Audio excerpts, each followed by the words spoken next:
എല്ലാവർക്കും നമസ്കാരം. കോംസാക്കിൻ്റെ മൊമെൻറ്റ്സ് വിത്ത് ടീച്ചേഴ്സ് എന്ന പ്രോഗ്രാമിൻ്റെ മറ്റൊരു എപ്പിസോഡിലേക്ക് എല്ലാവരെയും സ്വാഗതം ചെയ്യുന്നു.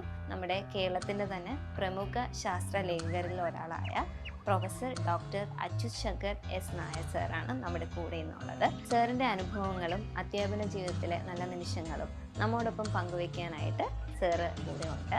മൊമെൻറ്റ്സ് വിത്ത് ടീച്ചേഴ്സിൻ്റെ എപ്പിസോഡിലേക്ക് സാറിനെ ഞാൻ ഹാർദവമായിട്ട് സ്വാഗതം ചെയ്യുന്നു.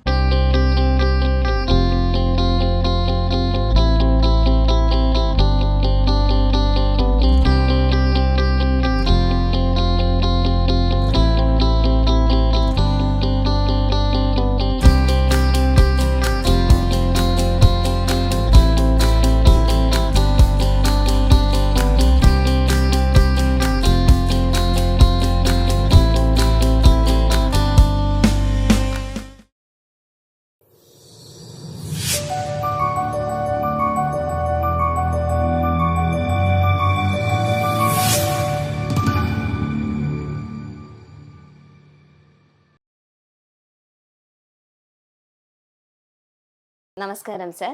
നമ്മുടെ മൊമെൻറ്റ്സ് വിത്ത് ടീച്ചേഴ്സ് എന്നുള്ള ഈ എപ്പിസോഡിലേക്ക് സാറിനെ ഞാൻ സ്വാഗതം ചെയ്യുകയാണ്. സന്തോഷം. ഞങ്ങൾക്ക് ആക്ച്വലി കിട്ടിയാലൊരു ഭാഗ്യമാണ് ഇന്നിപ്പം സാറുമായിട്ടൊരു ഇൻ്റർവ്യൂ നമുക്ക് ചെയ്യാൻ പറ്റുന്നത്. സാറിൻ്റെ ലേഖനങ്ങളിൽ അല്ലെങ്കിൽ സാറിൻ്റെ പ്രൊഫൈലിൽ സാറ് സൂചിപ്പിച്ചിരുന്നൊരു കാര്യമാണ് തൻ്റെ വിദ്യാലയ ജീവിതത്തിലെ കറുപ്പും വെളുപ്പും എന്ന് തുടങ്ങുന്ന ഒരു ഗന്ധം. അപ്പോൾ അതിനകത്ത് സാറ് മെൻഷൻ ചെയ്യുന്ന സാറിൻ്റെ വഞ്ചിയൂർ UPS മുതലുള്ള പഠനകാലം. അപ്പം ഇത്തരത്തിലൊരു സാങ്കേതിക അല്ലെങ്കിൽ ശാസ്ത്ര സാങ്കേതിക മേഖലയിലേക്ക് എന്താണ് സാറിനെ അതിലേക്ക് കൊണ്ടുവന്നത്? ശരിക്കും പറഞ്ഞാൽ ആ കുട്ടിക്കാലത്തെ ജീവിതത്തിൽ ഉണ്ടായിട്ടുള്ള എന്തെങ്കിലും അനുഭവമാണോ ശരിക്കും പറഞ്ഞാൽ സാറിനെ ശാസ്ത്ര സാങ്കേതിക വിദ്യയിലേക്ക് എത്തിക്കാനായിട്ട് ഉള്ളൊരു പ്രചോദനമായത്? അപ്പം അതിനെപ്പറ്റി ഞങ്ങൾക്ക് കൂടുതലായിട്ട് അറിയാൻ താല്പര്യപ്പെടുന്നു. യഥാർത്ഥത്തിൽ ഞാനൊരു ശാസ്ത്ര സാങ്കേതിക വിദഗ്ധനായിട്ട് സ്വയം അവകാശപ്പെടുന്നതേ ഇല്ല. ഞാനൊരു അധ്യാപകനായിട്ടാണ് അവകാശപ്പെടുന്നത്. പിന്നെ ഒരു പെഡഗോഗ് എന്ന് വിളിക്കുന്നതായിരിക്കും ശരി എല്ലാ അർത്ഥത്തിലും. ഏറ്റവും മൗലികതയുള്ള കാര്യം അതിലാണ്. സാങ്കേതിക വിദ്യയിലേക്ക് പ്രവേശിക്കാൻ സത്യം പറഞ്ഞാൽ പ്രത്യേകിച്ച് കാരണമൊന്നുമില്ല. അന്ന് പഴയ കാലത്ത് പഠിച്ചിട്ട് ഏറ്റവും മികച്ച രീതിയിൽ പഠിക്കുന്നവർ മെഡിസിനും എഞ്ചിനീയറിങ്ങിനും പോകുന്ന കാലഘട്ടം. അപ്പോൾ മാത്സാണ് എടുത്തത്. അതുകൊണ്ട് എഞ്ചിനീയറിംഗ് ആണ് അതിൽ ഏറ്റവും നല്ല അന്നത്തെ കാലത്ത് ഓപ്ഷനായിട്ട് വിചാരിക്കപ്പെട്ടിരുന്നത്. ഇന്നായിരുന്നേ ഒരു പക്ഷേ അങ്ങനെ ആയിരിക്കില്ല ആലോചിക്കുന്നത്. രണ്ടാമത് എൻ്റെ അച്ഛൻ ഒരു വിദ്യാഭ്യാസത്തിൻ്റെ പ്രൊഫസറായിരുന്നതിലും അദ്ദേഹം എഞ്ചിനീയറിംഗ് കോളേജിൽ പഠിക്കുകയും ഇലക്ട്രിക്കൽ എഞ്ചിനീയറിംഗ് ഒരു വർഷം പഠിച്ചു. പക്ഷേ അദ്ദേഹം അത് ഉപേക്ഷിച്ചിട്ട് പിന്നെ മാത്സ് പഠിക്കാനായിട്ട് പോയി. അപ്പോൾ അങ്ങനെ ഒരു ഗൃഹാതുരത്വമുള്ള ഒരു പശ്ചാത്തലം ഉണ്ടായിരുന്നു. അങ്ങനെ അച്ഛൻ പഠിച്ച അതേ വിഷയം തന്നെ അതേ കോളേജിൽ പോയി പഠിക്കണമെന്നൊരു ആഗ്രഹം വന്നു. അല്ലാതെ ഒരു പ്രൊഫഷണലായിട്ടൊരു എടുത്ത തീരുമാനമല്ല. അപ്പം സാറിൻ്റെ ഒരു കാലഘട്ടം, നമ്മുടെ ആ ഒരു വിദ്യാഭ്യാസ കാലം കഴിഞ്ഞ് സാർ IIT-യിലും അതുപോലെ തന്നെ കേംബ്രിഡ്ജ് യൂണിവേഴ്സിറ്റിയിലും ഉപരിപഠനങ്ങൾ പൂർത്തിയാക്കി. അതിനുശേഷം നമ്മുടെ ഡിപ്പാർട്ട്മെൻറ്റ് ഓഫ് കമ്പ്യൂട്ടർ സയൻസിലേക്ക് സാറ് വന്നപ്പോൾ ശരിക്കും പറഞ്ഞാൽ അവിടുത്തെ ഒരു ആ സമയത്തുണ്ടായിരുന്ന അന്തരീക്ഷം, അതായത് നമ്മുടെ അക്കാഡമിക്കിലായിക്കോട്ടെ നമ്മുടെ ഇൻഡസ്ട്രിയൽ കണക്റ്റ് ആയിക്കോട്ടെ, അപ്പോൾ അത്തരത്തിൽ സാറ് വന്ന സമയത്ത് സാറിൻ്റെ പ്രചോദനമായിട്ടുള്ള കാര്യങ്ങൾ, അതെ അവിടെ ഉണ്ടായ ചേഞ്ചസ്, സാറിന് എന്തൊക്കെയാണ് അവിടെ കോൺട്രിബ്യൂട്ട് ചെയ്യാൻ പറ്റിയത്, അത്തരത്തിലുള്ള കാര്യങ്ങൾ എങ്ങനെയാണ് നമ്മളുമായിട്ട് പങ്കുവയ്ക്കാൻ പറ്റുന്നത്? ഞാൻ 1987 അധ്യാപകനാകുന്നത്. പാലക്കാട് എഞ്ചിനീയറിംഗ് കോളേജിലാണ് അധ്യാപകനാകുന്നത്. പിന്നെ 2 വർഷം കഴിഞ്ഞാണ് ഞാൻ കമ്പ്യൂട്ടർ സയൻസ് ഡിപ്പാർട്ട്മെൻറ്റിൽ MSc പ്രോഗ്രാം തുടങ്ങിയ സമയത്ത് എന്നെ ഡെപ്യൂട്ടേഷനിൽ നിയമിക്കുകയായിരുന്നു. 1989 മാർച്ചിലാണ്. അപ്പോൾ ആദ്യ ബാച്ച് വിദ്യാർത്ഥികളും അവരെ പഠിപ്പിക്കാനുള്ളൊരു ഭാഗ്യം എനിക്ക് കിട്ടി. യഥാർത്ഥത്തിൽ അന്ന് അത് പഠിപ്പിക്കുന്ന ഒരുപാട് വിഷയങ്ങൾ നമ്മൾ നേരിട്ട് പഠിച്ചിട്ടുള്ള വിഷയങ്ങളല്ല. കാരണം ഞാൻ എഞ്ചിനീയറിംഗ് കോളേജ് പഠിക്കുമ്പോൾ ഇങ്ങനെ ഒരു ബ്രാഞ്ചേ ഇല്ല. കമ്പ്യൂട്ടർ സയൻസ് എന്ന് പറഞ്ഞ ബ്രാഞ്ചില്ല, അതിൻ്റെ പ്രോഗ്രാമുകളും ഒരിടത്തും ഇല്ല. പക്ഷേ നമ്മൾ പഠിപ്പിച്ചു എന്നുള്ളത് നമ്മുടെ ജീവിതത്തിൽ വലിയൊരു സൗഭാഗ്യമായിട്ട് മാറി എന്നുള്ളതാണ്. ഞാൻ operating systems, C programming, data structures എല്ലാം പഠിച്ചായിരുന്നു പഠിപ്പിച്ചുകൊണ്ടിരുന്നത്. എനിക്ക് IIT-യിൽ വെച്ച് കുറച്ച് കമ്പ്യൂട്ടർ പരിചയം ഉണ്ടായിരുന്നു. ഞാൻ AI-യിലാണ് പ്രോജക്റ്റൊക്കെ ചെയ്തത്. അതൊരു പ്രത്യേക ഭാഷയ്ക്കകത്ത് ഒതുങ്ങിയെന്നുകൊണ്ട് ചെയ്തത്. അന്ന് ആ ഭാഷ പോലും ഇപ്പോൾ ആരും കേട്ടിട്ടില്ല. OPS5 എന്ന് പറഞ്ഞൊരു ഭാഷയിലാണ് പ്രോഗ്രാമിങ് ചെയ്തുകൊണ്ടിരുന്നത്.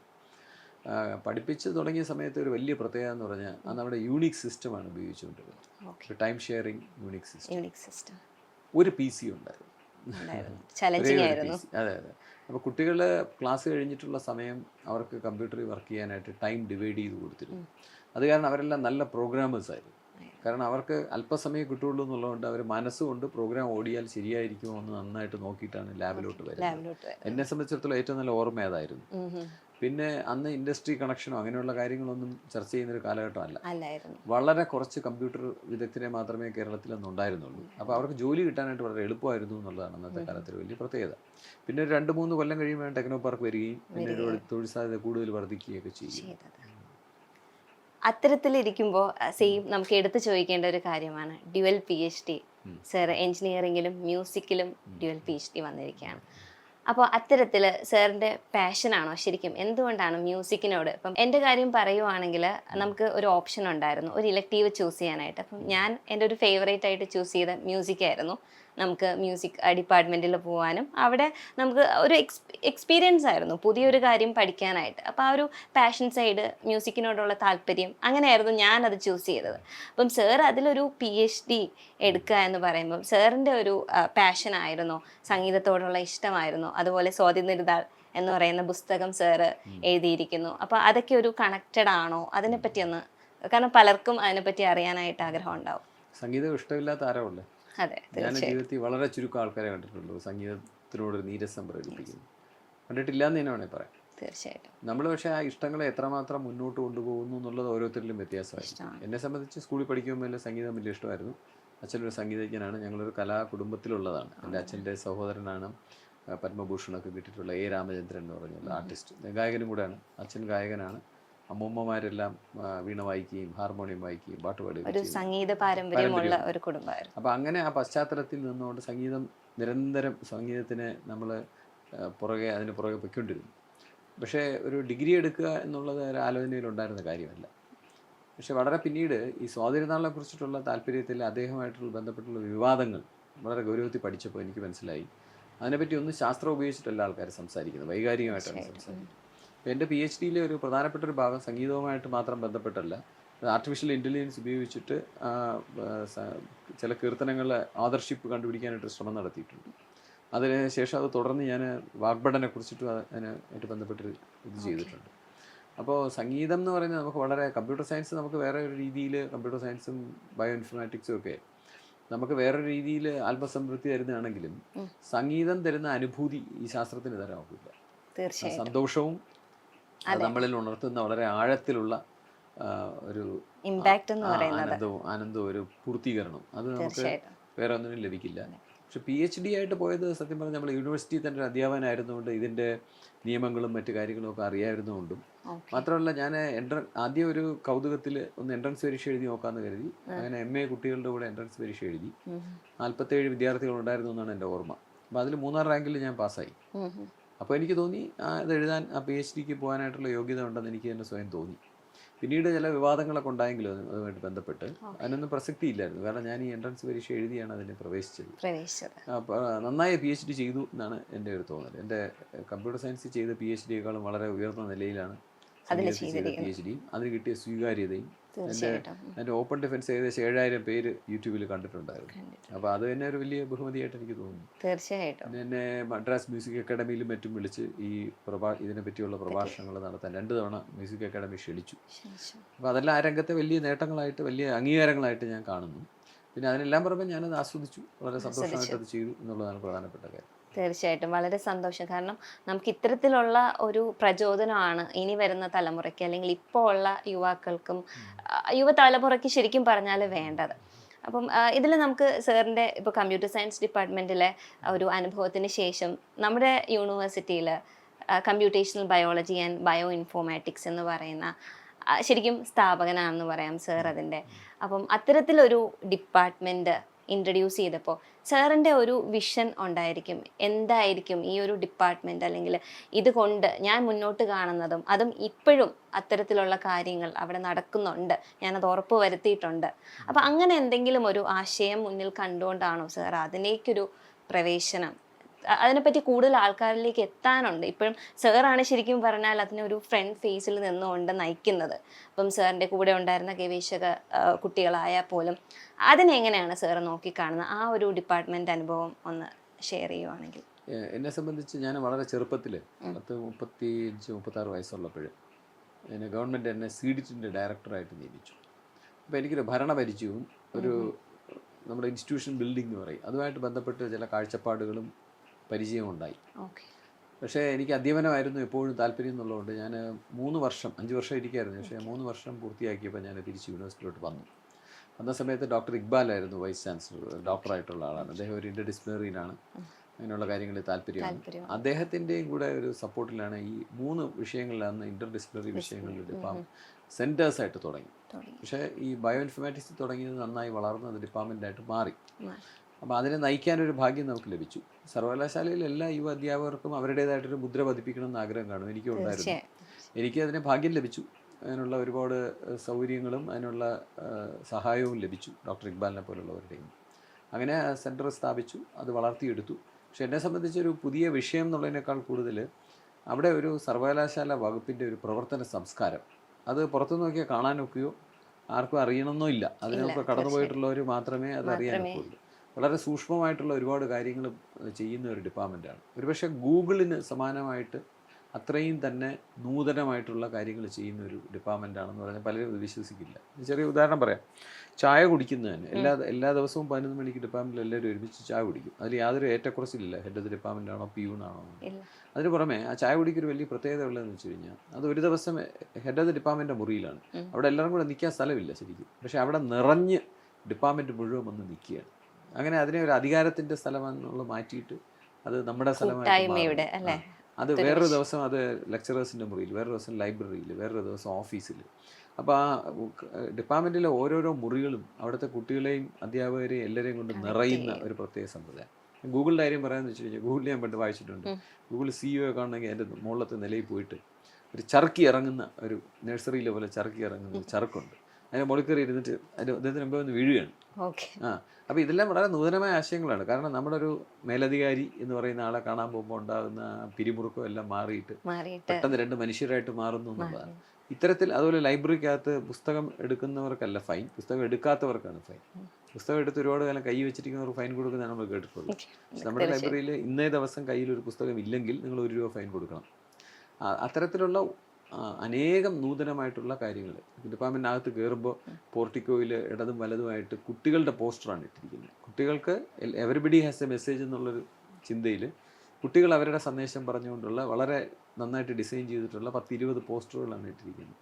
ഇത്തരത്തിൽ സൂക്ഷ്മമായിട്ടുള്ള, അപ്പോൾ എൻ്റെ പരീക്ഷണം അതൊരു പെഡഗോഗ് എന്നുള്ള നിലയിലാണ്. ആ കുട്ടികളെ ആ ഡിപ്പാർട്ട്മെൻറ്റ് അവരുടേതാണെന്ന് അവർക്ക് തോന്നുക, ആ ഡിപ്പാർട്ട്മെൻറ്റിനകത്ത് കയറി വരുമ്പോൾ വളരെ ആത്മാഭിമാനത്തോടു കൂടി വരിക. അതുപോലെ കമ്പ്യൂട്ടർ സയൻസ് ഡിപ്പാർട്ട്മെൻറ്റ് ഇരുന്നപ്പോൾ ഞാൻ പരീക്ഷിച്ചിട്ടുള്ളൊരു കാര്യമാണ്, ഭാഗികമായി വിജയിച്ചിട്ടുള്ള കാര്യമാണ്. കുട്ടികൾ എൻ്റെ പേരാണ് വിളിക്കുന്നത്. അപ്പോൾ ഇത്തരത്തിലുള്ള അനേകം പരീക്ഷണങ്ങൾ നടത്തി ഒരു സ്ഥലം അങ്ങനൊരു സംസ്കാരം സൃഷ്ടിച്ചെടുക്കുന്നതിൽ ഒരു പങ്ക് വഹിക്കാൻ ഞാൻ എൻ്റെ പ്രവൃത്തിയാണെന്ന് ഞാൻ പറയുന്നില്ല, ഒരു പങ്ക് വഹിക്കാനുള്ള ഭാഗ്യം ലഭിച്ചു എന്നാണ് ഞാൻ ആ ഡിപ്പാർട്ട്മെൻറ്റിനെ കുറിച്ച് കരുതുന്നത്. പിന്നെ അത് വളരെ ഹരിതാപമായിട്ടുള്ളൊരു സ്ഥലമാണ്. അവിടെ ഒരു മണ്ണ് കൊണ്ടുള്ള ഒരു കളരി മാതൃകയിൽ ഇരിക്കാവുന്ന ക്ലാസ് മുറികളുണ്ട്. അവിടെ എത്രയോ മഹാരഥന്മാരായിട്ടുള്ള നോബൽ ജേതാക്കളും മന്ത്രിമാരും പണ്ഡിതന്മാരും ഒക്കെ വന്നിരുന്നിട്ടുള്ള സ്ഥലമാണ്. അവർ വെച്ച മരങ്ങളുണ്ട് ഒരുപാട്.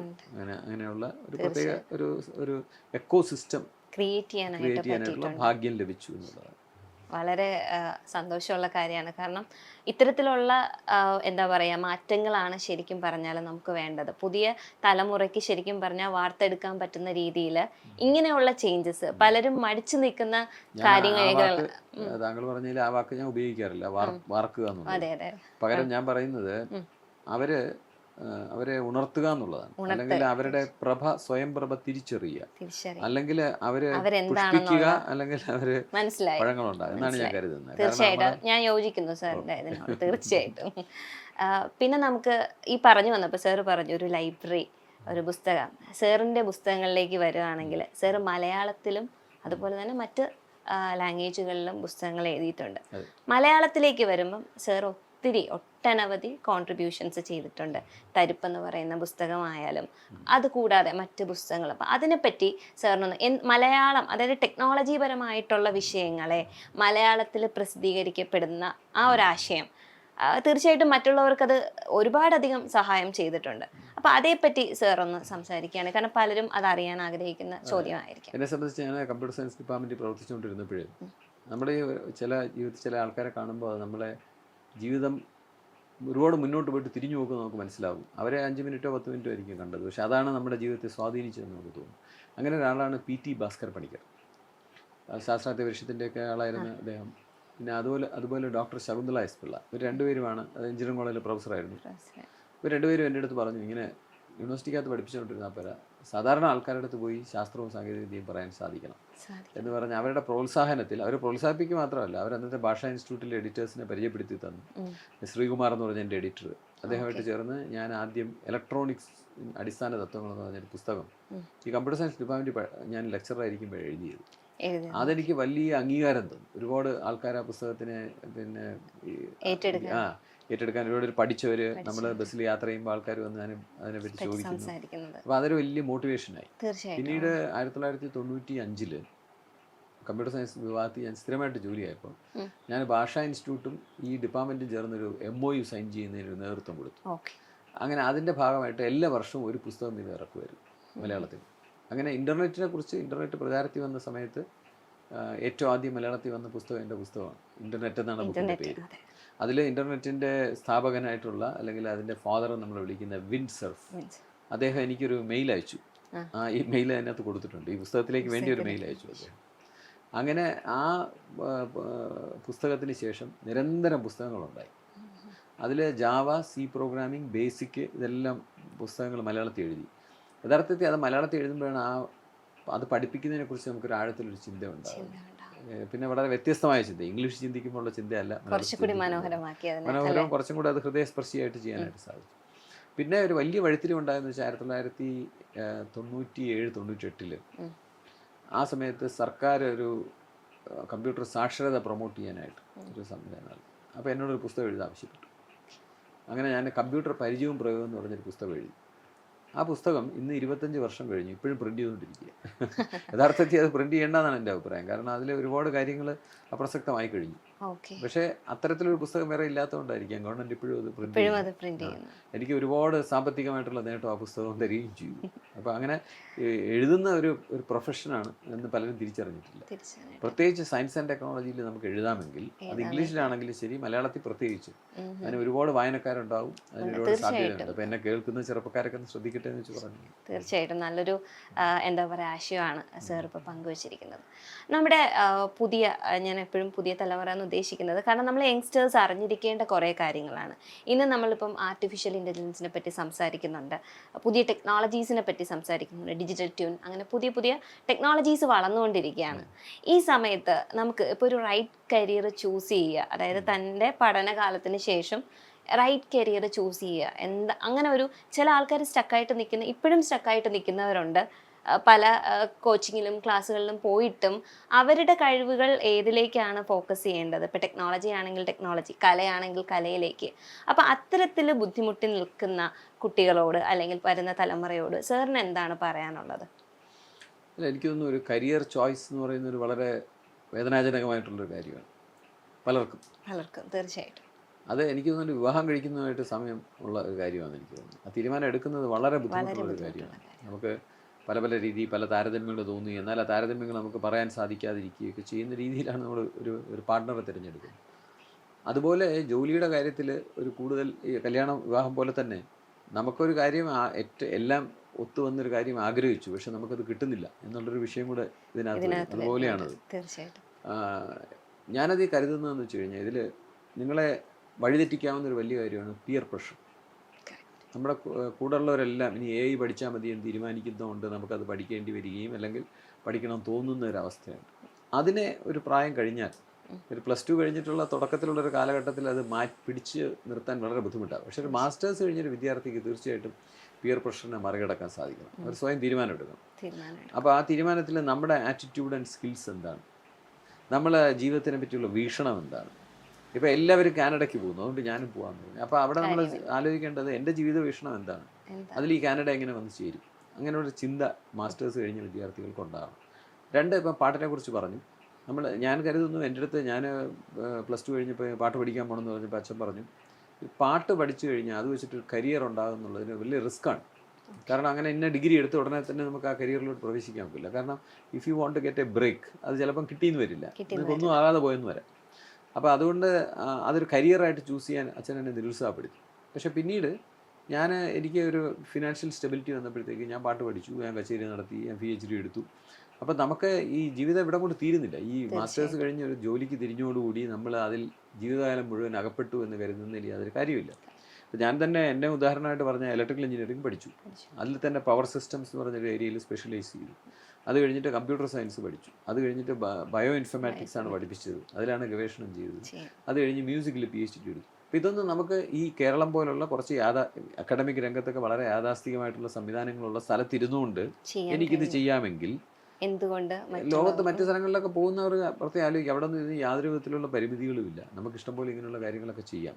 അതുകൊണ്ട് ഈ മാസ്റ്റേഴ്സ് കഴിഞ്ഞ ഉടനെ അല്ലെങ്കിൽ ഡിഗ്രി കഴിഞ്ഞ ഉടനെ എടുക്കുന്ന തീരുമാനങ്ങൾ അപ്പോൾ എല്ലാവർക്കും അക്സെപ്റ്റബിൾ ആവണമെന്നില്ല. നമ്മൾ അത് വളരെ ആലോചിച്ച് നമ്മുടേതായിട്ടുള്ള താല്പര്യം വെച്ച് തന്നെ അത് മുന്നോട്ട് കൊണ്ടുപോകണം. സെൽഫിഷായിട്ട് തന്നെ അത് മുന്നോട്ട് കൊണ്ടുപോകണമെന്ന് എനിക്ക് പറയാനുള്ളൂ. നമുക്കിനി നമ്മുടെ ഡിപ്പാർട്ട്മെൻറ്റിലേക്ക് വരികയാണെങ്കിൽ നമ്മുടെ കോംസാക് ഇത്തരത്തിലൊരു ഇനിഷ്യേറ്റീവ്സ് മൊമെൻറ്റ്സ് വിത്ത് ടീച്ചേഴ്സ് അതുപോലെ പുതിയ ഒട്ടനവധി പ്രോഗ്രാംസ് അലുമിനിയുടെ ഭാഗമായിട്ട് ചെയ്തു വരുന്നുണ്ട്. അപ്പം സാറിന് എന്താണ് സാറിൻ്റെ ഒരു എന്താ പറയുക സജഷൻസും എന്തൊക്കെ ആശയങ്ങൾ നമുക്ക് ഇത്തരത്തിലുള്ള ഒരു കോംസാക് എന്നുള്ള പ്രോഗ്രാം നമ്മൾ ഇനിഷ്യേറ്റ് ചെയ്യുമ്പോൾ സാറിൻ്റേതായ ആശയങ്ങൾ എന്തൊക്കെയാണ് നമുക്ക് ചെയ്യാൻ പറ്റുന്നതും? കൂടുതലും ഞാൻ പറയുന്നതെന്ന് വെച്ച് കഴിഞ്ഞാൽ നമുക്ക് അക്കാഡമിക് ലെവലിൽ എപ്പോഴും സാറിന് ഇൻഡസ്ട്രിയൽ കണക്ട് എന്ന് പറയുന്നത് മുന്നേ തന്നെ പരിചിതമായിട്ടുള്ള കാര്യമാണ്. കാരണം അതിൻ്റെ ഒരു ആവശ്യകത ഇപ്പോൾ കുട്ടികൾക്ക് ഇപ്പോൾ ഇൻ്റർ ഡിസിപ്ലിനറി കോഴ്സ് വന്നിട്ടുണ്ട്. അതായത് നമുക്ക് ഇൻഡസ്ട്രി കണക്ട് ഒരു പ്രാക്ടിക്കൽ എക്സ്പീരിയൻസ് അക്കാഡമിക്കിൻ്റെ കൂടെ ഉണ്ടെങ്കിൽ മാത്രമാണ് ശരിക്കും പറഞ്ഞാൽ അവർക്കൊരു പോയിന്റ് എങ്ങനെ ഇനിഷ്യലി ഒരു ജോബിൽ കയറുന്ന സമയത്ത് തന്നെ അവർക്കതിനെ മുന്നോട്ട് കൊണ്ടുപോകാൻ ഈസി ആയിരിക്കും. അപ്പോൾ അത്തരത്തിൽ നമ്മളിപ്പോൾ കോംസാക് ഇതുപോലുള്ള പ്രോഗ്രാംസുകൾ പ്ലാൻ ചെയ്യുന്നുണ്ട്. ഞങ്ങൾക്ക് സാറിൻ്റെ ആശയങ്ങൾ ഇതിലേക്ക് മനസ്സിലാക്കാനായിട്ട് താല്പര്യപ്പെടുന്നു. എന്തൊക്കെയായിരിക്കാം നമുക്കിതിനകത്ത് കൂടുതലായി കൊണ്ടുവരാൻ പറ്റുന്നത് ആഴത്തിലായിട്ട്? എനിക്ക് തോന്നുന്നു പണ്ട് ഞാൻ പഠിച്ചിരുന്ന സമയത്ത് അലുമിനി അസോസിയേഷന് സ്റ്റുഡൻറ് അസോസിയേഷൻ അത് കോസ എന്നാണ്, കമ്പ്യൂട്ടർ സയൻസ് സ്റ്റുഡൻസ് അസോസിയേഷൻ എന്നായിരുന്നു എന്ന് എനിക്ക് ഓർമ്മ. തീർച്ചയായിട്ടും എൻ്റെ ഒരു വലിയ ആഗ്രഹമായിരുന്നു ഈ കമ്പ്യൂട്ടർ സയൻസ് ഡിപ്പാർട്ട്മെൻറ്റ് ഇൻഡസ്ട്രിയുമായിട്ട് വളരെ നല്ലൊരു കണക്റ്റ് ഉണ്ടാവണം എന്നുള്ളത്. ഞാനതിന് ഒരുപാട് ശ്രമിക്കുകയും ചെയ്തിട്ടുണ്ട്. ഞാനൊരു പ്രപ്പോസൽ ഒരുപാട് കാലം കൊണ്ട് നടന്നിരുന്നത് ടെക്നോ പാർക്ക് തുടങ്ങിയ സമയത്ത് കേരള യൂണിവേഴ്സിറ്റി തന്നെ ടെക്നോ പാർക്കിൽ ഒരു കമ്പനി തുടങ്ങണം എന്നുള്ളതാണ്. ഓക്കെ, നമ്മുടെ വിദ്യാർത്ഥികൾക്ക് തന്നെ നേരിട്ട് അവിടെ ജോലി കൊടുക്കുകയും പ്രോജക്റ്റുകൾ എടുക്കുകയും ഉപയോഗിക്കുകയും ചെയ്യും. അതിനുവേണ്ടി ഞാൻ ഒരുപാട് ശ്രമിച്ചിട്ടുണ്ട്. പക്ഷേ അത് നടന്നില്ല. അതിന് കാരണം എന്ന് വെച്ച് കഴിഞ്ഞാൽ നമുക്കത് ടെക്നോ പാർക്കിലെ ചില കമ്പനികളുടെ നിന്ന് പ്രോജക്റ്റ് ഔട്ട്സോഴ്സ് ചെയ്ത് കിട്ടിയാൽ മാത്രമേ നമുക്കിത് ചെയ്യാൻ സാധിക്കൂ. പക്ഷേ അവർ പൊതുവേ യൂണിവേഴ്സിറ്റിയെ വിശ്വാസത്തിൽ എടുക്കാറില്ല. അത് ഞാൻ പല ആവർത്തി ശ്രദ്ധിച്ചിട്ടുണ്ട്. ഈ സിലബസ് വളരെ മോശമാണെന്ന് നിരന്തരം ഇവർ അഭിപ്രായം പറയുന്ന സമയത്ത് ഞാൻ 2005 കാലഘട്ടത്തിലാണെന്ന് തോന്നുന്നു, ഞാൻ ബോർഡ് ഓഫ് സ്റ്റഡീസ് ചെയർമാനായിരുന്നു ഈ അണ്ടർ ഗ്രാജുവേറ്റ്.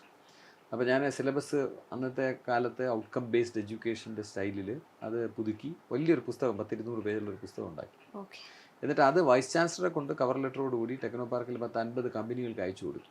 ഇതിനെപ്പറ്റി അഭിപ്രായം പറയാം, നോക്കൂ ഞങ്ങൾ വളരെ പുതിയൊരു കാര്യം ചെയ്തിരിക്കുകയാണ്, അപ്പോൾ നിങ്ങളുടെ അഭിപ്രായം കൂടെ കേട്ട് അതനുസരിച്ച് മാറ്റം വരുത്താമെന്ന് പറഞ്ഞു. പക്ഷെ ഒരാൾ പോലും നമുക്ക് മറുപടി അയച്ചില്ല. അപ്പോൾ ഇൻഡസ്ട്രിയും നമ്മുടെ യൂണിവേഴ്സിറ്റിയും തമ്മിൽ വലിയ അകലമാണെന്ന് എനിക്ക് എപ്പോഴും മനസ്സിലായി. രണ്ടാമത്തെ കാര്യം, നമ്മൾ ഇങ്ങനെയുള്ള കാര്യങ്ങളൊക്കെ ചെയ്യുമ്പോൾ ഇതിന് നേതൃത്വം കൊടുക്കുന്നത് അധ്യാപകരാണ്. ഞാൻ ചോദിക്കുന്നത് അധ്യാപകർക്ക് നമ്മൾ അധ്യാപകരെ പലപ്പോഴും അങ്ങ് അസ്യൂം ചെയ്യും. ഇപ്പോൾ ഉദാഹരണത്തിന് critical thinking, creative thinking ability ഉണ്ടാക്കണമെന്ന് നമ്മുടെ സിലബസിൽ ഇപ്പം പുതിയ നാഷണൽ എഡ്യൂക്കേഷൻ പോളിസി പറഞ്ഞു. ഞാൻ ചോദിക്കുന്നത് ഇത് കൊടുക്കുന്നവരാ അല്ലെങ്കിൽ ഇതിനെ ഉണർത്തുന്നവരാ? അധ്യാപകർ. അവർക്കിതുണ്ടോ?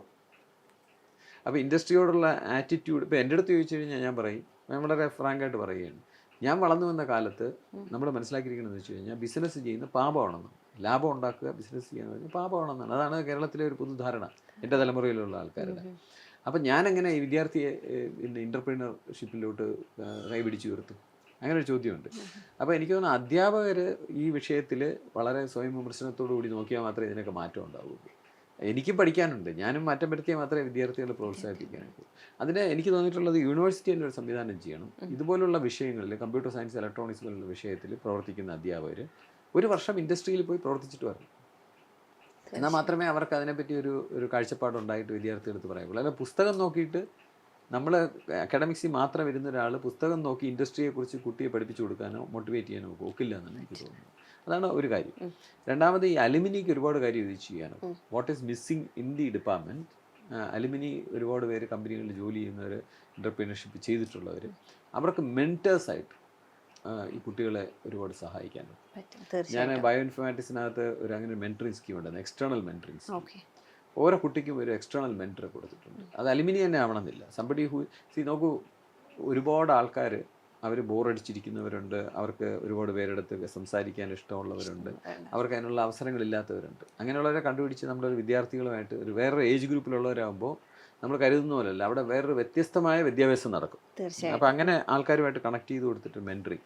അപ്പോൾ അലുമിനിയിലുള്ള പല ഏജ് ഗ്രൂപ്പിലുള്ള ആൾക്കാരെ ഇപ്പോഴത്തെ വിദ്യാർത്ഥികളായിട്ടൊരു മെൻറ്ററിങ് സംവിധാനത്തിൽ വയ്ക്കുകയും അത് വളരെ ഗൗരവമായിട്ട് മുന്നോട്ട് കൊണ്ടുപോയാലും ഇത്തരത്തിലുള്ള കുറച്ച് ഗ്യാപ്സിനെ നമുക്ക് സോൾവ് ചെയ്യാനായിട്ട് സാധിക്കും എന്നുള്ളതാണ് എനിക്ക് തോന്നുന്നത്. തീർച്ചയായിട്ടും നമുക്കത് ഇംപ്ലിമെന്റ് ചെയ്യാൻ പറ്റുന്ന ഒരു ആശയമാണ്. കാരണം ഇപ്പോഴ് ഇതെല്ലാം പറഞ്ഞാലും ഈ വിഷയത്തിൽ ഇപ്പോഴും വളരെ മെച്ചപ്പെട്ട എൻവയോൺമെന്റ് ആണ് സർവകലാശാലകളിൽ എല്ലായിടത്തും ഉള്ളത്. കാരണം എന്ന് വെച്ചാൽ സ്റ്റാർട്ടപ്പ് എന്ന് പറഞ്ഞത് ഒരു പ്രധാനപ്പെട്ട ഒരു കീവേഡ് മന്ത്രമായിട്ട് മാറി ഒരുപാട് വന്നിട്ടുണ്ട്. അപ്പോൾ എന്നെ സംബന്ധിച്ച് അതിലും ഞാൻ ഒരുപാട് തിക്ത അനുഭവമുള്ള ആളാണ്. 2005 കേരള യൂണിവേഴ്സിറ്റിയിലെ ക്യാമ്പസിനകത്ത് ബയോ ഇൻഫർമാറ്റിക്സിന്റെ ആദ്യ ബാച്ച് സ്റ്റുഡൻസ് ഒരു കമ്പനി തുടങ്ങി, സൂര്യകിരൺ ബയോ ഇൻഫർമാറ്റിക്സ് തുടങ്ങി. അതിന്റെ പേരിൽ എത്രമാത്രം ക്രൂശിക്കപ്പെട്ടു എന്ന് ഞാൻ ഇപ്പോൾ രേഖപ്പെടുത്താൻ പോകുന്നില്ല, വേറെ പുസ്തകങ്ങളായിട്ട് ഞാൻ എഴുതിയിട്ടുണ്ട്. പക്ഷേ അന്ന് 35 ലക്ഷം രൂപ ആ കാലത്ത് ടേൺ ഓവർ ഉണ്ടായിരുന്നു കമ്പനിക്ക്. ജാപ്പനീസ് പ്രോജക്റ്റാണ് ചെയ്തുകൊണ്ടിരുന്നത്. പക്ഷെ ആ കമ്പനി അവസാനം അടച്ചു പൂട്ടേണ്ടി വന്നു. എൻ്റെ വിശദാംശത്തിലോട്ട് ഞാൻ പോകുന്നില്ല. ഇപ്പോൾ കാലം മാറി. ഇപ്പോൾ സ്റ്റാർട്ടപ്പ് എന്ന് പറഞ്ഞത് ഒരു സർവകലാശാലയുടെ അഭിമാനമായിട്ട് മാറി. നല്ല കാര്യമാണ്. തീർച്ചയായിട്ടും അവിടെ തുടങ്ങി വെക്കാൻ സാറിന് കഴിഞ്ഞു എന്നുള്ളത് പരീക്ഷണം അതിപ്പോ വിജയത്തിലേക്കാണ് പോയിക്കൊണ്ടിരിക്കുന്നത്. നമ്മളതിന്റെ ക്രെഡിറ്റ് ഒന്നും അവകാശപ്പെടുന്നില്ല, പക്ഷെ നമ്മൾ നേരത്തെ ചെയ്ത് നോക്കിയപ്പോൾ ആരും ഒറ്റയ്ക്കായിട്ട് ചെയ്തതെന്നുള്ളതുകൊണ്ട് അതിനെ ആരും അംഗീകരിച്ചു മനസ്സിലായി. തീർച്ചയായിട്ടും നമുക്ക് ഇപ്പം ഈ പറഞ്ഞ പോലെ ഇങ്ങനെ ഇൻഡസ്ട്രി കണക്ട്സ് വരുന്നുണ്ട്. സാറിന് ഇന്റർനാഷണൽ ലെവലിലേക്ക് പോവുകയാണെങ്കിൽ അവിടെ സാറ് എടുത്ത റിലേഷൻഷിപ്പ് ബന്ധങ്ങൾ വളരെ സ്ട്രോങ് ആയിരുന്നു. അത് എത്രത്തോളം സാറിന് ഇവിടുത്തെ നമ്മുടെ കേരള യൂണിവേഴ്സിറ്റിയിലെ റിസർച്ചിൽ നമുക്കത് പ്രതിപാദിക്കാൻ പറ്റി, അത് എത്രത്തോളം റിഫ്ലക്റ്റ് ചെയ്യാൻ പറ്റിയിട്ടുണ്ട് ആ ഒരു ഹെൽപ്പ് അല്ലെങ്കിൽ ആ ബന്ധങ്ങൾ? എനിക്ക് ഇൻ്റർനാഷണൽ റിലേഷൻസ് ബയോ ഇൻഫർമാറ്റിക്സ് ഡിപ്പാർട്ട്മെൻറ്റിൽ സാമാന്യം നല്ലതായിരുന്നു എന്നാണ് ഞാൻ കരുതുന്നത്. ഒന്ന്, ഞാൻ തന്നെ പുറത്ത് വിസിറ്റിംഗ് പ്രൊഫസറായിട്ട് കൊറിയ യൂണിവേഴ്സിറ്റിയിൽ സിയോളിൽ ജപ്പാനിൽ, പിന്നെ ഞാൻ കുറച്ചു കാലം അവധി എടുത്ത് തന്നെ പുറത്ത് പോയി മലേഷ്യയിൽ സിംഗപ്പൂരിൽ പഠിപ്പിച്ചു. പിന്നെ സുപ്രധാനമായിട്ട് എറാസ്മസ് മുണ്ടസ് എന്ന് പറഞ്ഞൊരു പ്രോജക്റ്റിൻ്റെ കോർഡിനേറ്ററായിട്ട് പ്രവർത്തിക്കാൻ സാധിച്ചു. സ്വീഡനിൽ സെൻറ്റർ ചെയ്തിട്ട് യൂറോപ്യൻ യൂണിയനിൽ ഏകദേശം 9 യൂണിവേഴ്സിറ്റിയായിട്ട് ബന്ധം ഉണ്ടാക്കാൻ സാധിച്ചു. ആ ബന്ധത്തിലൂടെ ഒരുപാട് വിദ്യാർത്ഥികളെ അങ്ങോട്ടും ഇങ്ങോട്ടും കൊണ്ടുവരാനായിട്ട് സാധിച്ചു. 2 വിദ്യാർത്ഥികൾ അവിടെ പോയി PhD എടുത്തു, 2 പേരും പുറത്ത് സെറ്റിൽഡാണ്. പ്രത്യേകിച്ച് ബിന്ദു സുനിൽകുമാറിൻ്റെ പേര് പ്രത്യേകിച്ച് പറയണം. വളരെ ബുദ്ധിമുട്ടുള്ള ഒരു പശ്ചാത്തലത്തിൽ നിന്ന് വന്ന് അവിടെ പോയി PhD ചെയ്ത് അവിടെ ജോലി വാങ്ങിച്ച് അവിടെ ഒരു സയൻറ്റിസ്റ്റായിട്ട് വർക്ക് ചെയ്യുകയാണ്. അതിന് പുറമെ ഞാൻ ക്രെഡിറ്റ് ട്രാൻസ്ഫർ എന്ന് പറഞ്ഞൊരു സമ്പ്രദായം കേരള യൂണിവേഴ്സിറ്റിയിൽ ഇൻട്രൊഡ്യൂസ് ചെയ്യുന്നതിന് നേതൃത്വം കൊടുക്കാൻ സാധിച്ചു. 15 അമേരിക്കൻ വിദ്യാർത്ഥികളെ കേരള യൂണിവേഴ്സിറ്റി കൊണ്ടുവന്ന് പഠിപ്പിച്ചു. ഒരു സെമസ്റ്റർ പഠിപ്പിച്ച് ക്രെഡിറ്റ് ട്രാൻസ്ഫർ ചെയ്ത് തിരിച്ചു വിടുകയുണ്ടായി. ഇതിനെല്ലാം പുറമെ കേരള ഗവൺമെൻറ്റിൻ്റെ ശ്രീ MA ബേബി വിദ്യാഭ്യാസ മന്ത്രിയായിരുന്ന കാലത്ത് തുടങ്ങി വെച്ച ഒരു പദ്ധതിയാണ് എറുഡൈറ്റ് സ്കീം. അപ്പോൾ നോബൽ ജേതാക്കളുടെ തലത്തിലുള്ള ആൾക്കാരെ കേരള യൂണിവേഴ്സിറ്റി കൊണ്ടുവരാനായിട്ട് അതുപയോഗിച്ച് ഞാൻ ഏകദേശം 4 നോബൽ ലോറേറ്റ്സിനെയും ഒരു നോബൽ ലോറേറ്റ് കമ്മിറ്റി അംഗത്തിനെയും കേരള യൂണിവേഴ്സിറ്റിയിൽ കൊണ്ടുവന്ന് അവരെ ഡിപ്പാർട്ട്മെൻറ്റിൽ നമ്മുടെ PhD വിദ്യാർത്ഥികളുമായിട്ടൊക്കെ സമ്പർക്കം പുലർത്തി വളരെ ഗുണപരമായിട്ടുള്ളൊരു കാര്യം നമുക്കങ്ങനെ ചെയ്യാനായിട്ട് സാധിച്ചു. അപ്പോൾ പബ്ലിക്കേഷൻസ് അതുപോലെ അങ്ങനെ അന്താരാഷ്ട്ര തലത്തിലുള്ള സയൻറ്റിസ്റ്റുമായിട്ട് ചേർന്നുള്ള പബ്ലിക്കേഷൻസ് ചെയ്യാൻ സാർ. പ്രത്യേകിച്ച് അലക്സാണ്ടർ ജൂലിയാനി, ഇറ്റലിയിലെ വലിയ സയൻറ്റിസ്റ്റ്, അദ്ദേഹമായിട്ട് ചേർന്ന് 2 പേപ്പർ നമ്മൾ പ്രസിദ്ധീകരിച്ചിട്ടുണ്ട്. പിന്നെ നോബൽ സമ്മാനം 2014 കെമിസ്ട്രി നോബൽ സമ്മാനം കിട്ടിയ പ്രൊഫസർ മൈക്കൽ ലെവിറ്റ്, അദ്ദേഹം നോബൽ സമ്മാനം കിട്ടുന്നതിന് മുമ്പും നമ്മുടെ അവിടെ വന്നിട്ടുണ്ട്, അതിനുശേഷം വന്നിട്ടുണ്ട്, ഒരു മരം നടുകയും ചെയ്തിട്ടുണ്ട്. അദ്ദേഹത്തിൻ്റെ നിർദ്ദേശാനുസരണം നമ്മളൊരു PhD ചെയ്തിട്ടുണ്ട്. അത് നല്ലൊരു പ്രസിദ്ധീകരണമൊക്കെ അതിനകത്തുണ്ട്. ഡോക്ടർ രംഗനായകി എന്ന് പറഞ്ഞ എൻ്റെ വിദ്യാർത്ഥിനിയാണ് ചെയ്തത്. പിന്നെ എനിക്ക് വിദേശ വിദ്യാർത്ഥികളുണ്ടായിട്ടുണ്ട്. ഇറാനിൽ നിന്ന് ഒരു കുട്ടി നമ്മളവിടെ വന്ന് PhD ചെയ്തു. വളരെ നല്ല ഭാരത് ഗോലി എന്നാണ് അവരുടെ പേര്. നല്ല ഒരു വർക്കാണ് ചെയ്തത്, വളരെ സൈറ്റഡ് ആയിട്ടുള്ളൊരു വർക്കാണ്. അങ്ങനെ അന്താരാഷ്ട്ര ബന്ധം സാമാന്യം നന്നായിട്ട് യൂണിവേഴ്സിറ്റിക്കകത്ത്. പക്ഷേ എനിക്ക് തോന്നുന്നു യൂണിവേഴ്സിറ്റിയിലെ പല ഡിപ്പാർട്ട്മെൻറ്റുകളിലും അന്താരാഷ്ട്ര ബന്ധം വളരെ മെച്ചമാണ്. കാരണം ഇതൊരു ഉദാഹരണമാണ്. കാരണം നമുക്ക് ഓപ്പർച്യൂണിറ്റീസ് ഉണ്ട്, അവസരങ്ങൾ ആരും തടയുന്നില്ല. അപ്പം അവസരങ്ങൾ മുന്നോട്ടുണ്ട്, നമുക്കിത് ഉപയോഗിക്കുക എന്നുള്ളതാണ് ശരിക്കും പറഞ്ഞാൽ ഇതിന്റെ ഒരു തീർച്ചയായിട്ടും തടസ്സങ്ങൾ ഉള്ളിടത്തെ ആ തടസ്സത്തിന്റെ അവിടെ പോയി തള്ളാതെ തീർച്ചയായിട്ടും ഇല്ലാത്തടത്ത് ചെയ്യാവുന്ന പരമാവധി ചെയ്യാൻ അവസരങ്ങൾ ഉപയോഗപ്പെടുത്തുക എന്നുള്ളതാണ്. തീർച്ചയായിട്ടും വളരെ നല്ലൊരു അനുഭവമാണ്. കാരണം സാറിൻ്റെ അക്കാഡമിക് സൈഡും ഞാൻ സാറിൻ്റെ പ്രൊഫൈലിൽ കണ്ടൊരു കാര്യമാണ്. 3 ടീച്ചേഴ്സിനെ പറ്റി സാറ് അതിൽ പ്രതിപാദിക്കുന്നുണ്ട്. അവരെ പറ്റി ഒന്ന് പറയാമോ? എന്തുകൊണ്ടാണ് സാറിൻ്റെ പ്രൊഫൈൽ ആ 3 ടീച്ചേഴ്സിനെ സ്ഥാനം? എന്നെ ഏറ്റവും അധികം സ്വാധീനിച്ചു, ഞാനൊരു പെഡഗോഗാണെന്ന് നേരത്തെ പറഞ്ഞില്ല. നമുക്കൊരു ഒരു വിഷയം എങ്ങനെ പറഞ്ഞു കൊടുക്കുന്നു എന്നുള്ളതിൽ മൗലികതയാണ് എന്നെ സംബന്ധിച്ചിടത്തോളം എനിക്ക് ഏറ്റവും ആനന്ദം തരുന്നതും എന്നിൽ പ്രത്യേകതയായിട്ട് ഞാൻ തന്നെ കാണുന്നതും അതാണ്. ആ വിഷയത്തിലുള്ള വൈദഗ്ധ്യമല്ല. അതിനെ സംബന്ധിച്ച് എന്നെ ഏറ്റവും അധികം സ്വാധീനിച്ചിരിക്കുന്നത് എൻ്റെ അച്ഛനാണ്. അദ്ദേഹം ഒരു പെഡഗോഗായിരുന്നു, ഒരു എഡ്യൂക്കേഷൻ്റെ പ്രൊഫസറായിരുന്നു. ഏത് വിഷയവും ഐസൻബർഗ് കൺസൾട്ടേറ്റീവ് പ്രിൻസിപ്പിൾ ആണോ കാൽക്കുലസ് ആണോ അതൊന്നും ഒരു വിഷയമല്ല. അത് ഒരു സാധാരണക്കാരന് മനസ്സിലാവുന്ന രീതിയിൽ രസമായിട്ട് പറയാൻ, അതും പ്രകൃതിയുമായിട്ട് ബന്ധപ്പെടുത്തി, ജീവിതവുമായിട്ട് ബന്ധപ്പെടുത്തി, ആധ്യാത്മികതയുമായിട്ട് ബന്ധപ്പെടുത്തിയൊക്കെ പറയാൻ സാധിക്കുന്ന അതിവിശിഷ്ടനായിട്ടുള്ള അധ്യാപകൻ്റെ മകനാണ് ഞാൻ. അതിന് പുറമെയാണ് എനിക്ക് സൗഭാഗ്യം കിട്ടിയത്. 3 വ്യത്യസ്ത തരത്തിൽ വളരെ പ്രഗത്ഭരായിട്ടുള്ള 3 അധ്യാപകർ എന്നെ സ്വാധീനിച്ചു. അതിലൊന്ന് ഡോക്ടർ KPP പിള്ളൈ. അദ്ദേഹം തിരുവനന്തപുരം എഞ്ചിനീയറിംഗ് കോളേജിൻ്റെ പ്രിൻസിപ്പലായിട്ട് റിട്ടയർ ചെയ്ത ഒരു വളരെ എമിനൻ്റ് ആയിട്ടുള്ള പ്രൊഫസറാണ്. താങ്കൾ പറഞ്ഞ പോലെ ഈ മ്യൂസിക് പഠിക്കാനായിട്ട് ഇപ്പോഴാണ് ഒരു സംവിധാനം. പണ്ടാണെങ്കിൽ അതിന് വേറെ എന്തെങ്കിലും സംവിധാനങ്ങൾ ഏർപ്പെടുത്തേണ്ടി വരും. പക്ഷേ ഇദ്ദേഹം എഞ്ചിനീയറിംഗ് പഠിച്ചുകൊണ്ടിരുന്ന സമയത്ത് തന്നെ അദ്ദേഹം ഹിന്ദിയും സംസ്കൃതവും യോഗയുടെയും ഈവനിങ് ഡിപ്ലോമ പോയി വളരെ പ്രഗത്ഭമായ രീതിയിൽ പാസ്സായിട്ടുള്ള ആളാണ്. പല നാരായണനാരുടെ കവിതകൾ ഹിന്ദിയിലേക്ക് തർജ്ജമ ചെയ്തിട്ടുള്ള ആളാണ്. അതിന് വളരെ വൈവിധ്യമുള്ളത്.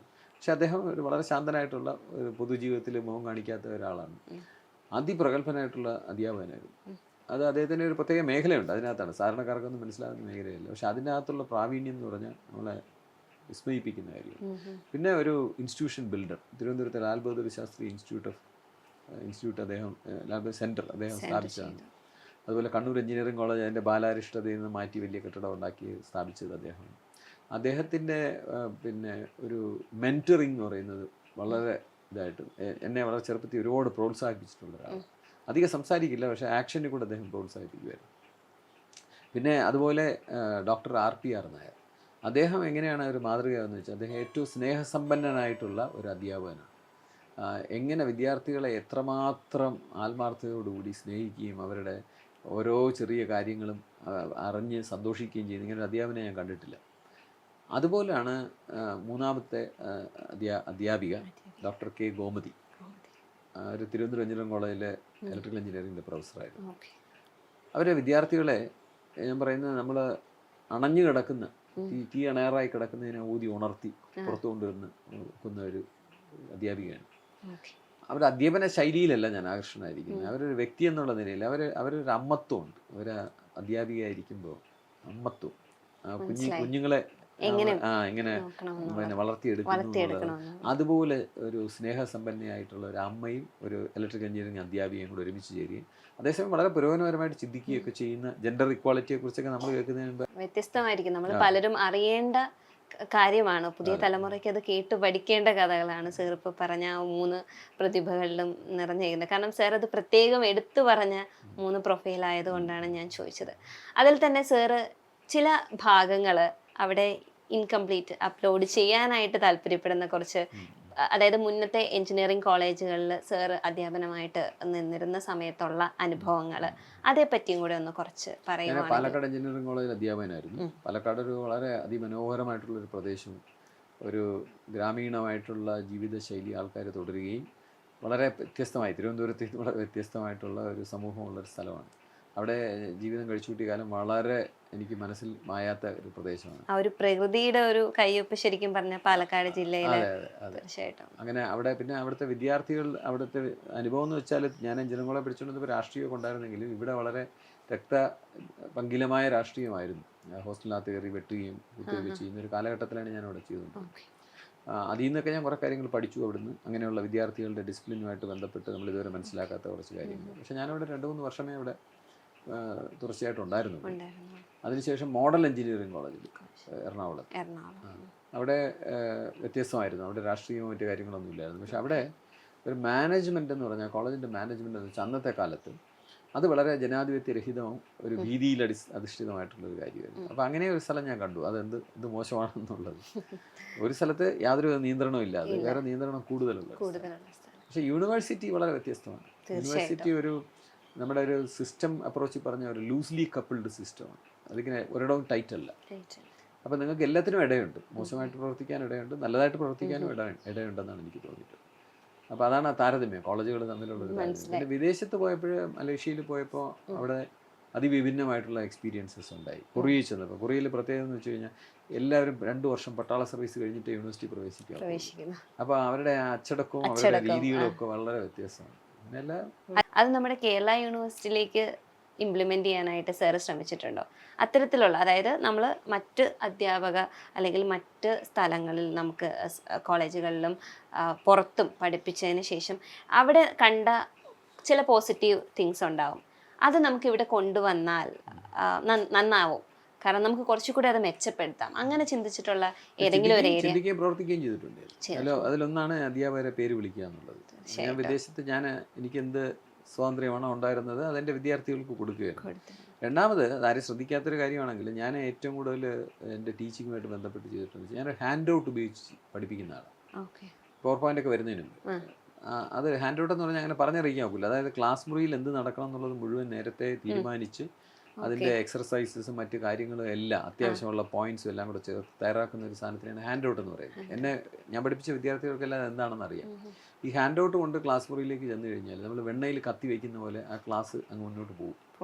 അത്ര വളരെ എളുപ്പമായിട്ട് നമുക്ക് പഠിപ്പിക്കാനാണ്. ഈ ഹാൻഡ് ഔട്ട് നിരന്തരം നമ്മൾ മെച്ചപ്പെടുത്തിക്കൊണ്ടേയിരിക്കും. ഓരോ ക്ലാസ് കഴിയുമ്പോഴും അതിൽ ചെറിയ കാര്യങ്ങൾ ആഡ് ചെയ്യുന്നുണ്ട്. ഇത് കേംബ്രിഡ്ജിലെ സംവിധാനമാണ്, അതാണ് ഇവിടെ കൊണ്ടുവന്നത്. അപ്പോൾ അത് അവസാനം വരെ ഞാൻ റിട്ടയർ ചെയ്യുന്നത് വരെ ഹാൻഡ് ഔട്ട്സ് ഉപയോഗിച്ചാണ് പഠിച്ചത്. ഹാൻഡ് ഔട്ടുകൾ പിന്നീട് പുസ്തകമാക്കാൻ വളരെ എളുപ്പമാണ്. അപ്പോൾ അങ്ങനെ ഒരു കാര്യം ചെയ്യാനും പിന്നെ അവിടുന്ന് ചെയ്യാൻ പാടില്ലാത്ത കാര്യവും നമ്മൾ കണ്ടു. എന്ന് വെച്ചിട്ടുണ്ടെങ്കിൽ പുറത്തുള്ള എല്ലാ സർവകലാശാലകളും നല്ല ഗംഭീരം എന്ന് പറയാൻ പറ്റില്ല. ഉദാഹരണത്തിന് കേംബ്രിഡ്ജ് യൂണിവേഴ്സിറ്റി, അവിടുത്തെ PhD പ്രോഗ്രാമിൻ്റെ ക്വാളിറ്റി വളരെ കൂടുതലാണ്, ഞാൻ സമ്മതിക്കുന്നു. ഇവിടുത്തെ നമ്മുടെ കുറച്ച് മോശമായിരിക്കും. പക്ഷേ വേറൊരു കാര്യമുണ്ട് കമ്പാരിസൺ, അവിടുത്തെ ഫീസ് 2 കോടി രൂപയും. നമ്മളിവിടെ ഒരു വർഷം 1000 രൂപയാണ് ഈ കേരള യൂണിവേഴ്സിറ്റിയിൽ ഫീസ് കൊടുക്കുന്നത്. മാത്രമല്ല ഇവിടെ പഠിക്കുന്ന എല്ലാ കുട്ടികൾക്കും 13,000 രൂപ വീതം ഫെലോഷിപ്പ് കൊടുക്കും. നമുക്കിതൊന്നും കാണാതിരിക്കാൻ ഒക്കില്ല. അപ്പം ഞാനങ്ങനെ ഒരു താരതമ്യം നോക്കുന്നതിനേക്കാളും നമുക്കൊരു ഇൻസ്പിറേഷൻ വരുന്ന കാര്യങ്ങൾ നമ്മൾ ഇവിടുത്തെ രീതിയിൽ കൊണ്ടുവരാനായിട്ട്. പിന്നെ അതുപോലെ പൊതുവേ നമ്മൾ പാശ്ചാത്യ സംസ്കാരത്തിൽ കാണുന്നതെന്ന് വെച്ച് കഴിഞ്ഞാൽ നമ്മുടെ സൗകര്യവും ലക്ഷറിയും ഒക്കെ നോക്കുക എന്നുള്ളതല്ലാതെ നമ്മൾ പ്രകൃതിയെക്കുറിച്ചോ മറ്റു കാര്യങ്ങളെക്കുറിച്ചോ ഒക്കെ വളരെ ചുരുക്കം നമ്മൾ നോക്കുന്നത്. പക്ഷേ ബയോ ഇൻഫോർമാറ്റിക്സ് ഡിപ്പാർട്ട്മെൻറ്റിൻ്റെ ഒരു പ്രത്യേകത എന്ന് വെച്ച് കഴിഞ്ഞാൽ അവിടുന്ന് പഠിച്ചിറങ്ങിയ പലരും അവർ പച്ചപ്പിനെയും പ്രകൃതിയും മണ്ണിനെയും മനസ്സിൽ ഏറ്റിക്കൊണ്ട് നടക്കാൻ നോക്കുന്ന ഒരുപാട് പേര് അതിനകത്തുനിന്ന് അങ്ങനെ പുറത്തിറങ്ങാൻ ഒക്കുള്ളൂ എന്നുള്ളതാണ്. അപ്പോൾ അതൊക്കെ നമ്മുടെ മൂല്യമാണ്, അത് അവർക്കുള്ള മൂല്യമാണ്. സാറിപ്പം പറഞ്ഞു, ഞാനിപ്പോൾ ഒരു സംരംഭകയാണ്, ആ ഒരു നിലയിലും സാറ് സ്റ്റാർട്ടപ്സുകളിൽ കൂടുതലായിട്ട് ഇടപെട്ടിട്ടും അപ്പോൾ സാറിന് തോന്നിയ കാര്യങ്ങൾ എന്തൊക്കെയാണ്? അതായത് അവർക്ക് കൊടുക്കാൻ പറ്റുന്ന എന്താ പറയുക, നമുക്ക് അഡ്വൈസസ്, ഒരു സ്റ്റാർട്ടപ്പ് മേഖലയിലേക്ക് പ്രവർത്തിക്കുന്ന സംരംഭകർക്ക് കൊടുക്കാൻ പറ്റുന്ന കുറച്ച് ആശയങ്ങളൊന്ന് പങ്കുവയ്ക്കാമോ? എനിക്ക് തോന്നുന്നത്, ഞാനൊരു ഉപദേശം യുവതലമുറയ്ക്ക് കൊടുക്കാൻ താല്പര്യപ്പെടുന്ന ആളല്ല. കാരണം അവരുടെ പല സ്കില്ലും എനിക്കില്ല, അവരുടെ പല വീക്ഷണങ്ങളും എനിക്കില്ല. ഞാൻ വേറെ തലമുറയിൽ നിന്ന് വരുന്നതാണ്. അതുകൊണ്ട് എനിക്ക് അങ്ങനെ പറയാനായിട്ട് താല്പര്യമില്ല. പക്ഷെ പകരം ഞാൻ എൻ്റെ കുറച്ച് അഭിപ്രായങ്ങൾ പറയാം. അതിലൊന്ന്, എനിക്ക് തോന്നിയ ഒരു കാര്യം, ഈ പരമ്പരാഗതമായിട്ടൊരു അൽഗരിതം ഉണ്ട് ഈ സ്റ്റാർട്ടപ്പുകൾ ഇത് ചെയ്യാനായിട്ട്. ആദ്യം ഒരു ഐഡിയ, അതിൻ്റെ പ്രോട്ടോടൈപ്പ് ഡെവലപ്പ് ചെയ്യുക, അത് കുറച്ച് ആൾക്കാരെ കാണിച്ചിട്ട് അവരുടെ വെഞ്ചർ ക്യാപിറ്റൽ വാങ്ങിക്കുക, കമ്പനി തുടങ്ങുക, കോർപ്പറേറ്റ് അഫയേഴ്സിൽ പോവുക. എനിക്ക് തോന്നുന്നു അങ്ങനെ അല്ലാതെയും സാധിക്കുന്നുണ്ടാണ്. എനിക്ക് തോന്നിയിട്ടുള്ള ഏറ്റവും മനോഹരമായ ഒരു ഉദാഹരണമാണ് ഈ പൈസ കൊണ്ടുവന്ന് വലിയൊരു ക്യാപിറ്റൽ കൊണ്ടുവന്നിട്ടാണ് ഈ ബിസിനസ് ചെയ്യുന്നത് എന്നുള്ളൊരു ആശയം. അത് എപ്പോഴും ശരിയാവണമെന്നില്ല, അങ്ങനെ അല്ലാതെയുള്ള കാര്യങ്ങൾ ഉണ്ടാകാം. എനിക്ക് തോന്നിയ ഏറ്റവും മനോഹരമായിട്ടുള്ളൊരു സ്റ്റാർട്ടപ്പ് ഐഡിയ എന്ന് പറഞ്ഞാൽ, കേരള യൂണിവേഴ്സിറ്റിയിലെ ഒരു വിദ്യാർത്ഥി എന്ന് പറഞ്ഞാൽ ചെറിയ വെബ്സൈറ്റേ ഉള്ളവർക്ക്, ആ വെബ്സൈറ്റിൽ കൂടെ ഒരു സർവീസ് അവർ കൊടുക്കുക. സർവീസ് എന്താണെന്ന് വെച്ചാൽ, നമ്മുടെ വീടിന് മുന്നിൽ ഒരു സെൻറ്റ് അല്ലെങ്കിൽ കുറച്ച് സ്ഥലം, സ്ക്വയർ ഫീറ്റ് സ്ഥലം അവർക്ക് ഒഴിച്ചു കൊടുത്താൽ അവരവിടെ വന്ന് കുറച്ച് ചെടി നട്ട് അത് എല്ലാം ഒരു 10 ദിവസം ഒരിക്കൽ വന്ന് അവരതിൽ വളവും വെള്ളമൊക്കെ ഒഴിക്കും. നിങ്ങൾക്ക് കിട്ടുന്ന സേവനം എന്താണെന്ന് വെച്ച് കഴിഞ്ഞാൽ 3 മാസം കഴിയുമ്പോൾ അവിടെ 100 ചിത്രശലഭം കാണും. അതാണ് അവരുടെ വാഗ്ദാനം. അപ്പോൾ ഇതിന് ഒരു ഓഫീസോ വലിയ ഇൻവെസ്റ്റ്മെൻറ്റോ ഒന്നുമില്ല. ആ സർവീസ് ചോദിക്കുന്നതനുസരിച്ച് പൈസ വാങ്ങിച്ച് അതിനനുസരിച്ചിട്ടുള്ള കാര്യങ്ങളൊക്കെ ചെയ്യും. അപ്പോൾ എപ്പോഴും നമ്മൾ കരുതുന്ന ഒരു വമ്പൻ ഒരു ആശയം, ലോകത്തിനെ നടുക്കുന്ന ഒരു ആശയവും കോടിക്കണക്കിന് രൂപ അതിനകത്ത് ഇൻവെസ്റ്റ് ചെയ്യുകയും ഇത് ലോകം മുഴുവൻ വ്യാപിക്കുകയും ചെയ്യുക. അപ്പോൾ എനിക്ക് തോന്നുന്നു നമ്മൾ കരുതണം, ഒരു സ്കെയിലിംഗ് അപ്പ് എന്ന് പറയുന്നത് ഒരു ആഗ്രഹം, അത് നിരന്തരം എല്ലാവർക്കും വെച്ച് പുലർത്താവുന്ന ഒരു ആശയമല്ല. ഞാൻ തന്നെ ഒരു അധ്യാപകനായിരുന്നപ്പോൾ കരുതുമായിരുന്നു, ഞാനിപ്പോൾ ക്ലാസ്സിൽ പഠിപ്പിച്ചു, നല്ല ക്ലാസ്സാണെന്ന് എനിക്ക് തോന്നി, അപ്പോൾ അത് ലോകത്തെല്ലാവരും കാണണം എന്നൊക്കൊരാഗ്രഹം. പക്ഷേ ഞാൻ പിന്നീട് എൻ്റെ അവസാന കാലഘട്ടത്തിൽ അധ്യാപനത്തിൻ്റെ അവസാന കാലത്ത് ഞാൻ അങ്ങനെ ആഗ്രഹിക്കാറില്ല. നമ്മുടെ ജീവിതത്തിലെ പല കാര്യങ്ങളും നമുക്കങ്ങനെ സ്കെയിലപ്പ് ചെയ്യാനൊക്കില്ല. അപ്പോൾ നമ്മളിപ്പോൾ കുടുംബത്തിൻ്റെ സന്തോഷം എന്ന് പറയുന്നത് അത് നമുക്ക് അതേ രീതിയിൽ സ്കെയിലപ്പ് ചെയ്ത് എല്ലായിടത്തും കൊണ്ടുവരാൻ പറ്റില്ല. അത് അവിടെ തന്നെ നിങ്ങൾ ശ്രദ്ധ ചെലുത്തിക്കൊണ്ടിരിക്കണം. ആ സന്തോഷം അവിടെ നിൽക്കണമെങ്കിൽ അവിടെ തന്നെ ശ്രദ്ധ ചെലുത്തണം. അപ്പോൾ അതുപോലെ ഈ കമ്പനികൾ എപ്പോഴും എല്ലാവരും TCS ഇൻഫോസിസും ആകാൻ ശ്രമിക്കുന്നതിന് പകരം സന്തോഷമുള്ള നമ്മുടെ ദൈനംദിന കാര്യങ്ങൾ നടത്തിക്കൊണ്ട് പോകാൻ ഒക്കുന്ന സ്ഥിരതയുള്ള കാര്യങ്ങളാകാൻ ശ്രമിക്കുകയും ചെയ്യാം എന്ന് എനിക്ക് തോന്നിയിട്ടുണ്ട്. സാറിൻ്റെ കൂടെ എൻ്റെ ഫ്രണ്ട്സുകളായാലൊക്കെ പറഞ്ഞിട്ടുണ്ട്, സാറിൻ്റെ കൂടെ എപ്പോഴും സാറിൻ്റെ സ്റ്റുഡൻസ് ഉണ്ടാവും. അതിപ്പോൾ നമ്മുടെ യൂണിവേഴ്സിറ്റിയിൽ നോക്കിക്കഴിഞ്ഞാൽ എപ്പോഴും സാറിൻ്റെ സ്റ്റുഡൻസ് കൂടെ ഉണ്ടാവും. അങ്ങനെയാണ് സാറിനെ നമ്മൾ പലപ്പോഴും കണ്ടിട്ടുമുള്ളത്. അപ്പോൾ അത്തരത്തിലുള്ള ഒരു അനുഭവം, അങ്ങനെ ഒരു ടീച്ചർ കുട്ടികൾ സ്റ്റുഡൻസ് എന്നുള്ളൊരു ബന്ധത്തിനെ കൂടുതൽ സ്ട്രോങ് ആക്കിക്കൊണ്ട് മുന്നോട്ട് പോകുമ്പോൾ അത് സാറിന് എങ്ങനെയായിരുന്നു ആ ഒരു രീതി? സാറിന് ഒന്ന് പറയാമോ, ഷെയർ ചെയ്യാമോ, ആ അനുഭവങ്ങളൊന്ന് പറയാമോ? നമ്മുടെ ക്ലാസ് മുറികളിൽ ഒരു അധ്യാപകൻ പഠിപ്പിക്കുന്ന രീതി നമ്മൾ നോക്കിക്കഴിഞ്ഞാൽ അവർ ആ സമയം ഒരു പീഠത്തിന് മുകളിൽ കയറി നിൽക്കുന്ന പോലെയോ അവരൊരു ഗുരുവര്യനായിട്ട് സ്വയം അവതരിക്കുന്ന പോലെയൊക്കെയാണ് എനിക്ക് തോന്നിയിട്ടുള്ളത്.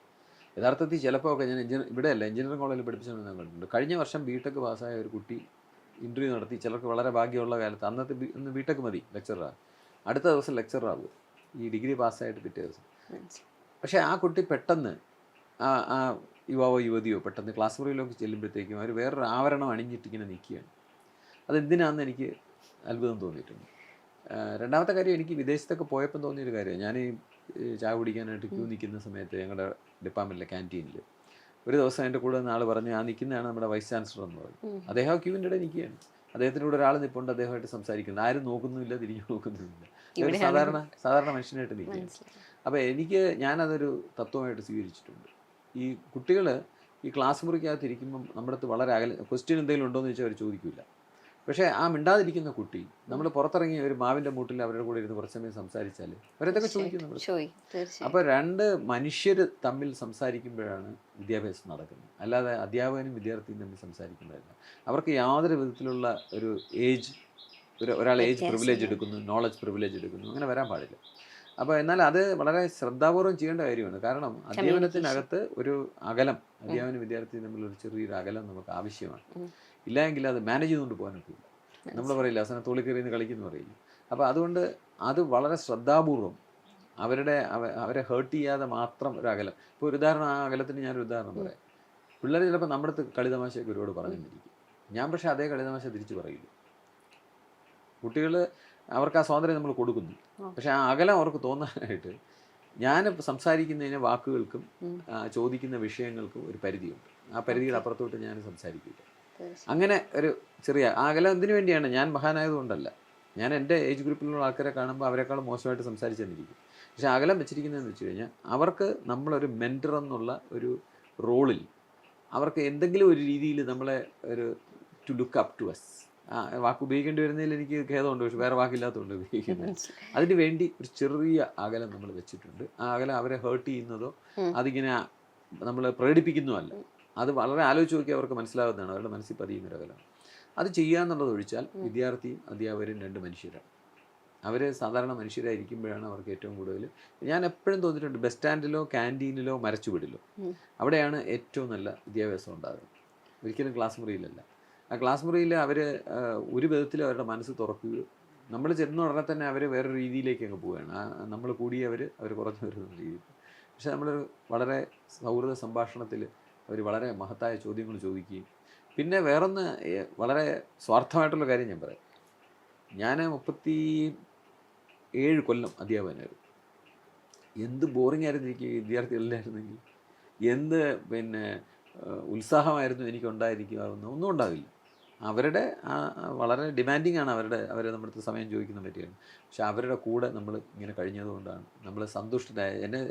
ഞാൻ ആരാണെന്ന് ചോദിച്ചാൽ ഞാൻ പറയും ഹാപ്പി ടീച്ചർ. ഇവൻ no I M A happy teacher. എവിടെ നിന്ന് ഹാപ്പിനെസ് വന്നു? From the students.